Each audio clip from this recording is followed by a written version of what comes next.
আবার কেউ রুমে ফোন চালাচ্ছে।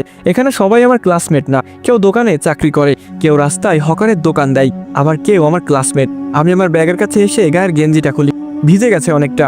ওয়াশরুমে যে আছে সে বের হলে আমি গোসল করব, তাই গায়ের গেঞ্জি খুলে ব্যাগ থেকে গামছার লুঙ্গি বের করতে চেন খুলি। আর তখন আমি যে দেখেছি সুমন ভাই, বলতেও আমার মুখে আটকাচ্ছে। এ অবধি যা যা ঘটনা বললাম তা আপনার সুমন অন ফায়ার চ্যানেলের অনেক অডিয়েন্স বিশ্বাস করবে, আবার অনেকে করবে না।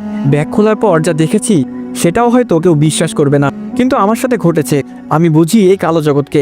ব্যাগ খোলার পর অবিশ্বাস্যভাবে আমি ব্যাগে সেই কিতাব দেখতে পাই। মাথাটা আমার সাথে সাথে ঝিম ধরে যায়। কোনো এক অজানা মায়া আমাকে টানছিল তখন। কিতাবটার দিকে তাকিয়ে এক প্রকার হিপনোটাইজ হচ্ছিলাম আমি। কয়েক মুহূর্ত বাদে ওয়াশরুমের দরজা খোলার শব্দে আমার ঘোর ভাঙে। আমি সেখানেই চমকে উঠি। আমাকে চমকে যেতে দেখে ওয়াশরুমের সবাই আমার দিকে তাকিয়ে থাকে। ওদের কিছু বুঝতে না দিয়ে আমি তাড়াহুড়া করে ব্যাগের চেন আটকাই, এরপর লুঙ্গি গামছা নিয়ে চলে যাই ওয়াশরুমে।